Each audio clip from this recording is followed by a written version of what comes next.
Hey, what's up YouTube? What's going on?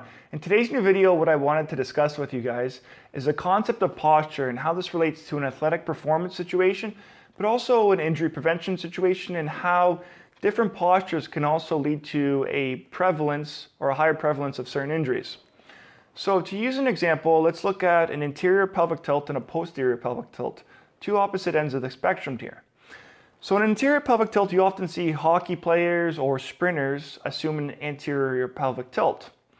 And in a posterior pelvic tilt, you often see MMA athletes assume this posture. And so the reason being, and to break things down, is because when you look at sprinters and you look at hockey athletes, when you get into an anterior pelvic tilt, the pelvis will tip forward.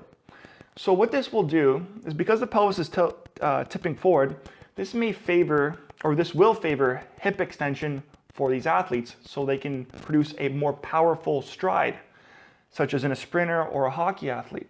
Now at the same time, a lot of sprinters are susceptible to hamstring injuries, and hockey players are often susceptible to a lot of groin injuries. Now that's just the repetitive motion of being in anterior pelvic tilt, and also the high volume of sprinting and just skating. The demands of that can place those muscles at a great risk of injury, and you have a lot of these imbalances developing, and that's what could lead to these injuries. Now, flipping over to the opposite side of the spectrum, we look at MMA athletes.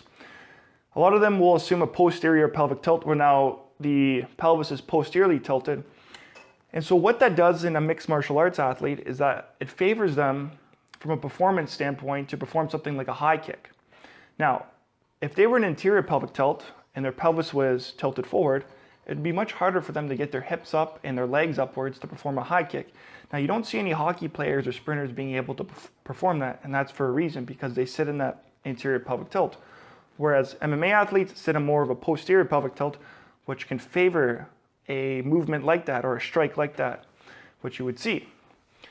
So, while I kind of just used two extreme examples here, the point that I wanted to get across to you guys is that yes, these different imbalances with regards to posture, whether it's an anterior pelvic tilt or posterior pelvic tilt, now these are just examples of the pelvis, these will enhance performance, but yes, they will make certain individuals or certain athletes susceptible to injury.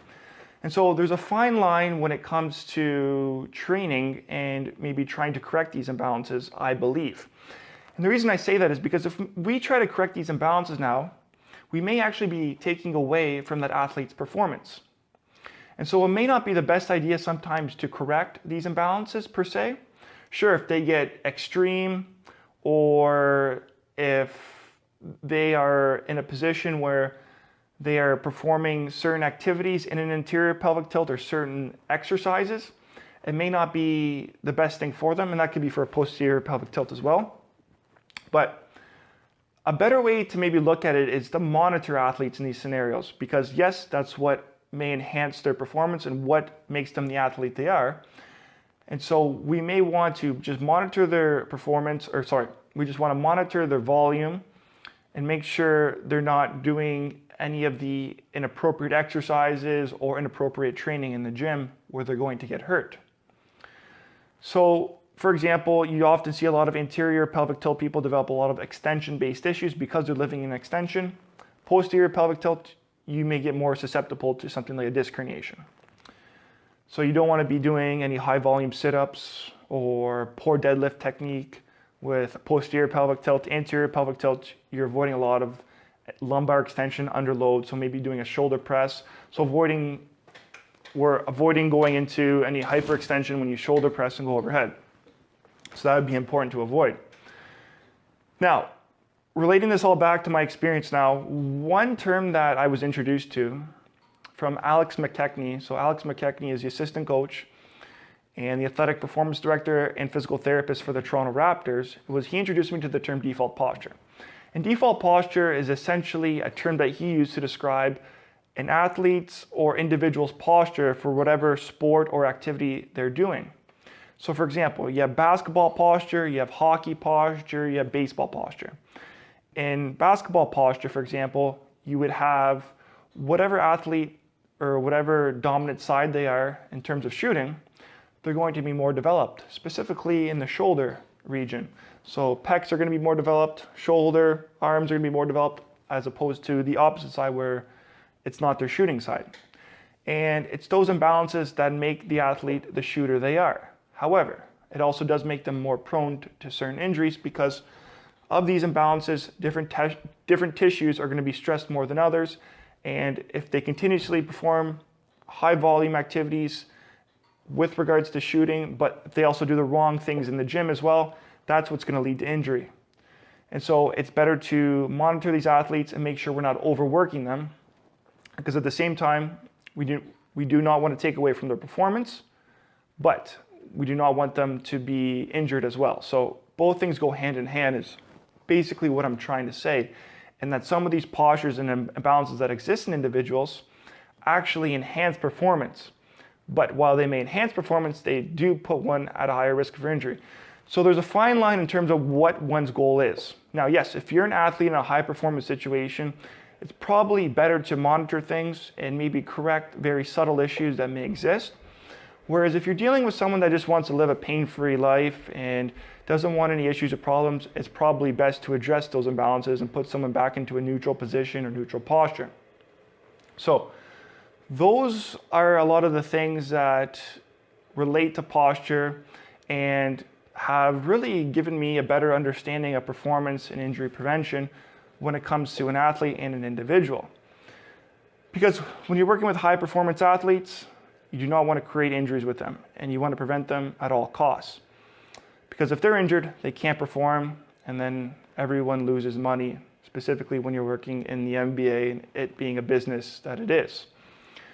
But let's say for a basketball athlete that lives in anterior pelvic tilt, the one thing we don't want is, like I mentioned, we don't want them going into a shoulder press and then hyperextending their back or compensating in some motion. Because they already live in anterior pelvic tilt, they're probably more likely to develop extension-based lower back issues. And if they're extending under load on something like a shoulder press, or maybe even a plank for that matter, we can be putting more stress on the low back, putting them more susceptible to an extension-based issue. And then if we were to do that over time, they're likely to develop some sort of maybe arthritic issues at the facet joints, or maybe spondylolisthesis or something like that. It's a little bit more extreme, which may put them out for a long period of time. Now, that's just what I wanted to share with you guys. Just a little bit of an interesting discussion that I wanted to kind of have with you guys, and maybe also hear your thoughts. What do you think about that?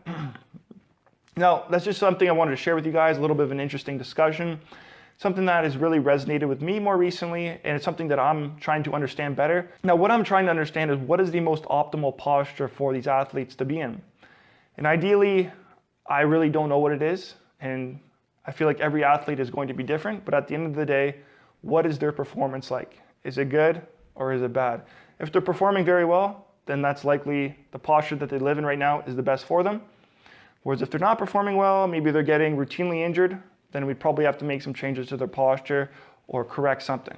So that would likely be an indication for these athletes if things are good or if things are bad. So that's all I wanted to share with you guys in this video today. Hope you guys enjoyed this. If you have any questions, comments, be sure to leave them below. And also, until next time, guys, all the best and take care.